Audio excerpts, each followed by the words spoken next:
पहुंचने में कम से कम हमें 1.5 घंटा लग गया।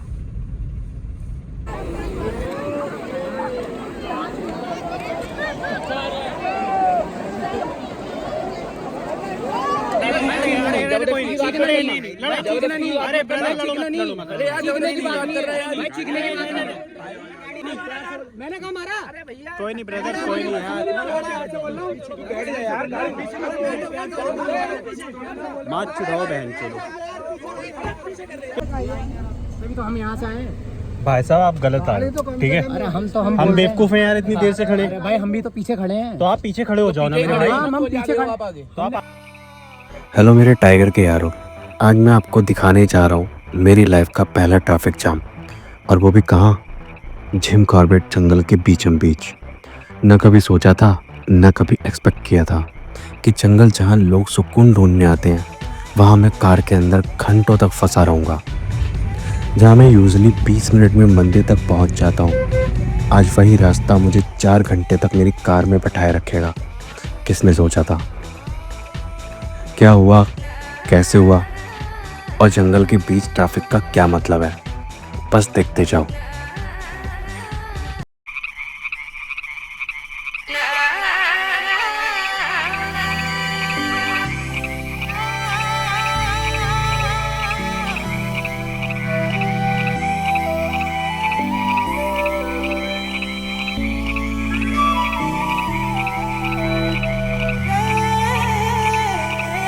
आसपास के सारे कार वाले यही बोल रहे थे, यार यहाँ तो कभी ट्रैफिक देखा ही नहीं। लेकिन इस बार बात अलग थी। इतना ट्रैफिक सीरियसली मैंने कभी अपनी लाइफ में देखा ही नहीं। 4 घंटे का ट्रैफिक जाम, रिश्ते रिश्ते सोचा शायद वापस चला जाता, लेकिन न पीछे मुड़ने का रास्ता था और न पैदल जाने का बिल्कुल भी मूड। थोड़ा ट्रैफिक जैसे ही ख़त्म होता तो जान में जान आती, लेकिन बार बार यही दिल करता कि यार काश मैं आता ही नहीं। यह है आम डंडा गेट, यानी कि बिजरानी जोन। वाइल्ड लवरों के लिए ड्रीम स्पॉट होता है ये, और मैं भी उन दीवानों में से एक हूँ। इस जोन का मिलना किसी जैकपॉट से कम नहीं। पर जब इतना रश देखा तो एक पल के लिए लगा कि टाइगर क्या, इन्हें लंगूर भी दिख जाए तो बहुत बड़ी बात है। फिर समझ आया कि ये ट्रैफिक हुआ क्यों है। ट्रैफिक का रीज़न सिंपल था, बच्चों की छुट्टियां चल रही थी और ऊपर से एक बड़ा स्नान पर्व, और संडे भी था। मतलब तीनों चीज़ें एक साथ टूट पड़ी थी जंगल के रास्ते पर। जहाँ आम दिनों में 100 लोग भी मुश्किल से आते हो, वहाँ उस दिन हज़ारों ने पिकनिक स्पॉट बना दिया था।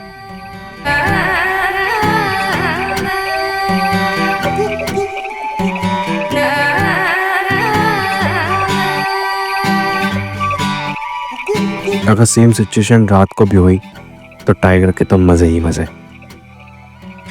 आप किसी ट्रैफिक में किसी ऑटो के पीछे खड़े हो, या फिर आपकी गाड़ी किसी ऑटो के पीछे है, तो उसको आप टाइम टाइम पे हॉर्न देते रहना, क्योंकि वो लोग आगे कम और रिजर्व मोड में ज़्यादा गाड़ी को चलाते हैं, जिससे कि आपकी गाड़ी को इम्पैक्ट होने के पूरे चांसेस हैं। और बाद में बाहर निकल के बस यही बोलेंगे, भैया क्या कर रहे हो आप। मोस्टली नाइट में ये एरिया बहुत डेंजर हो जाता है। जहाँ के टाइगर को केज में तो रहते नहीं, और जिस तरह से ये पब्लिक उसके इलाके में घूम रही है ना, अगर गलती से वो आ गया तो ना मैं बचा पाऊँगा और ना यहाँ की भीड़। जो करेगा वो सिर्फ टाइगर करेगा। और किसी को लग रहा है कि यहाँ पे टाइगर नहीं आता तो मैं प्रूफ लगा दूँगा, देख लेगा। यहाँ से धनगढ़ी तक टाइगर की साइटिंग काफ़ी बार हुई है। काफ़ी वीडियो में आपने देखा भी होगा कि कैसा देवी के गेट को वो क्रॉस मल्टीपल टाइम तक करता है। मैं बात कर रहा हूँ टाइगर की, यानी कि ये जो टाइगर का पूरा एरिया है ना, इसको बोलते हैं टाइगर जोन, यानी कि टाइगर की ये पूरी टेरिटरी है जिसमें हम अभी घूम रहे हैं। टाइगर सिर्फ नाम नहीं, ये एक ऐसी लकीर है जिसके उस पास ज़िंदगी सिर्फ किस्मत पे चलती है। जंगल का राजा कब किस मोड़ पे मिल जाए कोई नहीं जानता। और यहाँ के टाइगर तो एशिया के सबसे खतरनाक टाइगरों में से एक है। और एक पॉइंट और बताऊँ, मैन ईटर टाइगर भी मोस्टली यहीं पर पाए जाते हैं। यहाँ टाइगर अपने रूल बुक पे चलता है और हर इंसान उसके लिए सिर्फ एक मूविंग टारगेट है। एक किस्सा बताता हूँ। लास्ट वीक इसी रोड पर ना एक टाइगर देखा गया था, लेकिन अकेला नहीं, अपने 3 शावकों के साथ। और जब टाइगर अपने शिकार मोड पे होता है तो सबसे पहले अपने बच्चों को यही सिखाता है कि किल कैसे करना है, यानी कि मारना कैसे है। एक भाई बता रहे थे कि हमारी गाड़ी के आगे आ गया था, कुछ बोला तो नहीं, बस देखता हुआ निकल गया, जैसे कह रहा हो कि अगली बार मैं नहीं, मेरा बेटा मिलेगा। अब पॉइंट था कि गिरजा देवी के टेम्पल पे हम पहुंच तो गए थे, लेकिन इतनी भीड़ थी कि पुलिस ने मंदिर के सारे रास्तों को ब्लॉक कर दिया था, जिससे मुझे बहुत प्रॉब्लम हुई। मुझे अपनी कार को 3 किलोमीटर दूर जंगल में कहीं पे बिना सिक्योरिटी के खड़ा करना पड़ा, या कह लो कि किसी टाइगर के भरोसे। ये सच में पागलपन था, लेकिन कोई ऑप्शन भी नहीं था। और जैसे जैसे रात ढल रही थी, दिमाग में सिर्फ एक ही सोच घूम रही थी, या दिन में इतना रश है तो सीरियसली रात में क्या होगा, क्योंकि रात में ये जंगल कुछ और रूप दिखाता है। ऐसा बोलो कि जंगल खुद निकल के सामने आ जाता है। सच में ये पागलपन है, और इन लोगों को अंदाज़ा भी नहीं है कि ये लोग कहाँ पर पिकनिक मना रहे हैं। हो तो इनके आसपास भी, और ना हो तो इनसे 10 किलोमीटर भी दूर कहीं ना कहीं किसी न किसी पेड़ के नीचे आराम फरमा ही रहा हुआ। ये देख के लग ही नहीं रहा कि मैं जंगल में घूम रहा हूँ, ऐसा लग रहा है कि मैं किसी शहर के मेले में घूम रहा हूँ। पर 5 घंटे के बाद जब गंगा जी के किनारे पहुँचा और पैर पानी में डाला, ठंडा पानी चेहरे पर डाल के फील हुआ कि अब मैं जिंदा हूँ। वहाँ लोग चिल्ला रहे थे, रील्स बना रहे थे, पर मैं यही सोच रहा था कि ये मोमेंट्स आज मेरे लिए नहीं है, मुझे यहाँ से चलना चाहिए। इतनी भीड़ देखकर सफ़र तो खराब था ही, साथ ही साथ रिवर का पानी भी गर्म और अनफिल्टर था। लोगों के पसीने और गंदगी के कारण मेरा तो मन ही इकट्ठा हो गया, और मेरा ना नहाने का डिसीजन एकदम सही साबित हुआ। यहाँ वो शांति नहीं थी जिसकी उम्मीद में मैं यहाँ पर आया था, और टाइम हो गया था कि बस यहाँ से निकल जाऊँ। अब ये जगह मेरे लिए नहीं है। अब वक्त हो गया था वापस जाने का। रात भी बहुत हो रही थी और डर भी था कि वही सेम ट्रैफिक फिर से दोबारा ना मिल जाए। लेकिन क्या हुआ, मिल ही गया। जैसे ही थोड़ी दूर चला तो कुछ लोग मेरे को रास्ते में मिले, जिसमें से कुछ लड़कियां और औरतें थीं। उन्होंने मुझे रुका के हेल्प मांगी कि भैया क्या हमें रामनगर तक छोड़ सकते हो, हमें ऑटो नहीं मिल रहा है। मेरा मन तो कर रहा था कि इनकी मदद कर दूं, लेकिन मेरे दिमाग ने मुझे रोक लिया। मैंने नहीं बैठाना सही समझा, क्योंकि मुझे किसी पर ट्रस्ट नहीं है, जबकि मैं इनको जानता भी नहीं। जिसको जानते हो वो तक आपको मरने के लिए छोड़ देता है या फिर मरवा ही देता है। तो ये लोग कौन है मुझे नहीं पता। रास्ते में मैंने कुछ ऑटो वालों को रोका और उनकी हेल्प के लिए उन सारे ऑटो वालों को भेज दिया कि पीछे बहुत सारी सवारी है जो कि अटकी हुई है, जाओ उनकी हेल्प करो।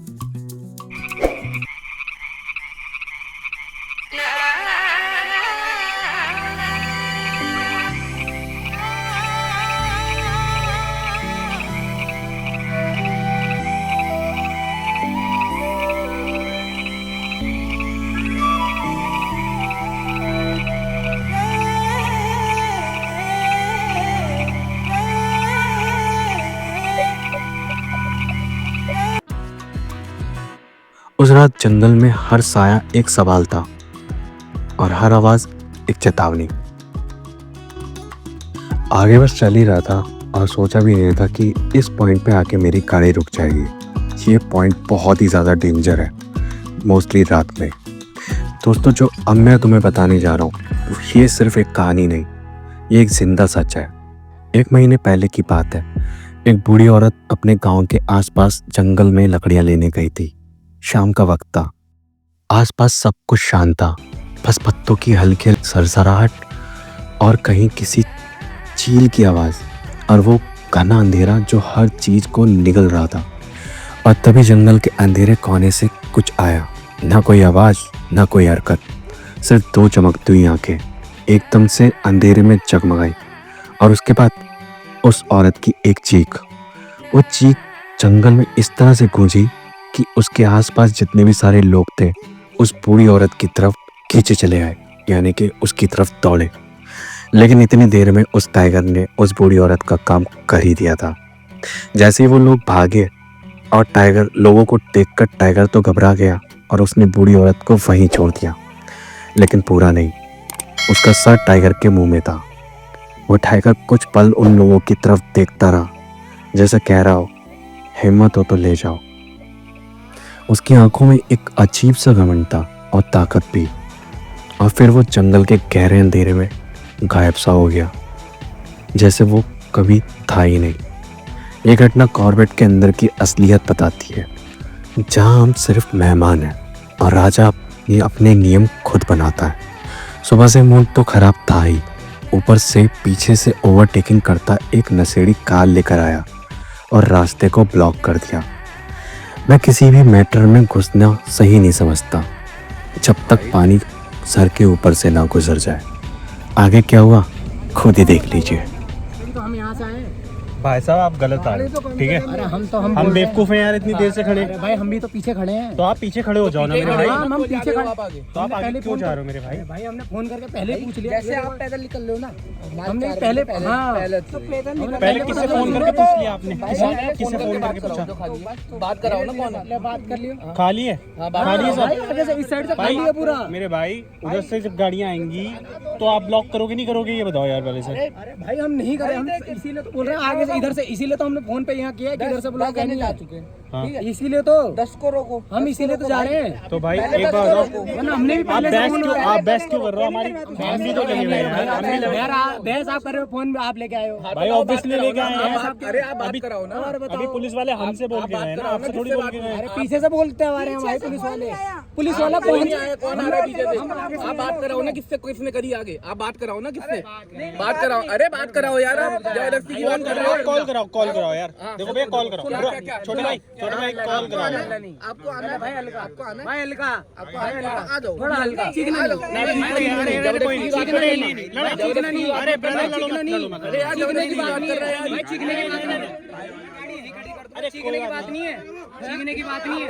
चीखना नहीं है बिल्कुल भी। भाई चीखने की बात करो ना। कोई नहीं, पीछे कर ले भाई, पीछे कर ले। अरे नहीं वो चीख रहा है, वो नहीं। भाई बहुत प्यार से बहुत प्यार से बात कर रहे हो, बहुत चीखना नहीं है। चीखना नहीं है। ओ भाई नहीं चीख रहा, वो नहीं चीख रहा भाई। आपसे प्यार से बात कर। सरकार की हाँ खड़े नहीं भीड़ में। छोड़ हम भी खड़े हैं। भाई ठीक है, it's okay यार। आप बात कराओ ना, क्या होने वाली है? हम भी खड़े भीड़ में। हाँ ठीक है, अरे यार भाई आप पीछे करो इसे गाड़ी यार। कोई बात नहीं, पीछे से आ जा। अरे यार लड़ने की बात ही नहीं है मेरे भाई। मैं बोलो तेरे को, मैंने तेरी गाड़ी साइड लगाई है, तेरी गाड़ी पर हाथ दिया है।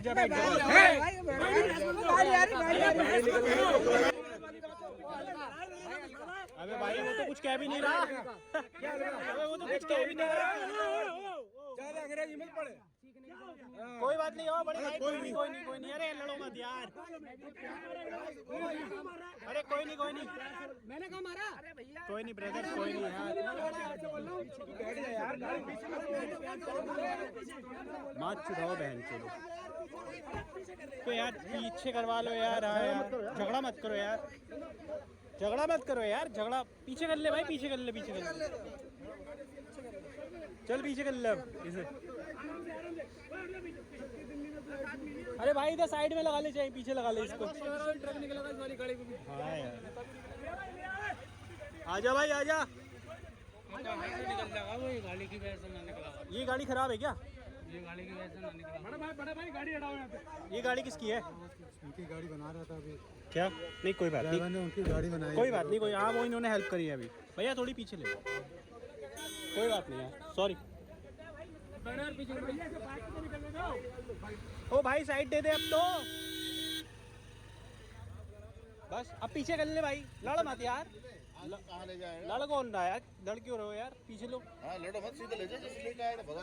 पीछे ले लो यार, पीछे ले लो। बस सीधे करो, टायर सीधे करो। अरे सीधी ले ले, सीधी सीधी जान दे।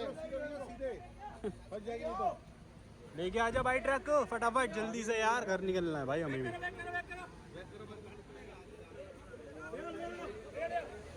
ये ऐसे यार बताओ, खुद समझा रहे हो ऊपर से। दोस्तों ये एक पब्लिक रिक्वेस्ट है, जंगल सिर्फ पिकनिक स्पॉट नहीं होता, ये एक जिंदा सिस्टम है जहाँ हर जानवर, हर पेड़, हर पत्ता अपने नियम से जीता है। ये एक अद्भुत इकोसिस्टम है जहाँ शिकार करने वाला और शिकारी बनने वाला सब एक साइकिल में है। और हम क्या करते हैं? प्लास्टिक ले जाते हैं, डीजे बजाते हैं, सेल्फी के चक्कर में जंगल की असली चेहरे को भूल ही जाते हैं। हम उनके घर में आते हैं और उनके नियम तोड़ देते हैं। लेकिन याद रखना, जंगल किसी का भी नहीं होता, न मेरा न तुम्हारा। जंगल सिर्फ जंगल का होता है और वो अपनी सीमाओं को जानता है। अपनी सेफ्टी के लिए नहीं, लेकिन उसकी इज्जत के लिए तो जिम्मेदार हो जाओ। थोड़ा पढ़ाई करो, जोन को समझो, फॉरेस्ट रूल को फॉलो करो। सफाई सिर्फ स्वच्छ भारत का स्लोगन नहीं, ये सर्वाइवल का रूल है। कॉर्बेट का टाइगर तुमसे नहीं डरता, पर तुम्हारी गलती पे माफ़ भी नहीं करता। उसका गुस्सा इंसानियत के नियम को जानता ही नहीं। अपने लिए नहीं, लेकिन इस जंगल के लिए सोचना सीखो, क्योंकि हर जंगल बचा तो कल बचेगा, और जंगल गया तो सब कुछ खत्म हो जाएगा। सोचो मत, सुधरो। रील से नहीं, रियल रिस्पेक्ट से जंगल का साथ दो।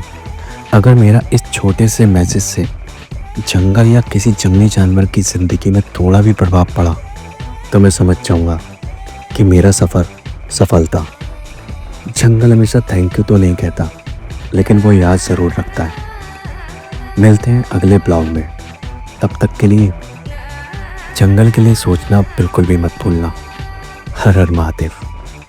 अगर मेरी इस स्टोरी से कुछ भी रिलेट हुआ हो तो कमेंट करके ज़रूर बताना, मैं पिन कर दूंगा।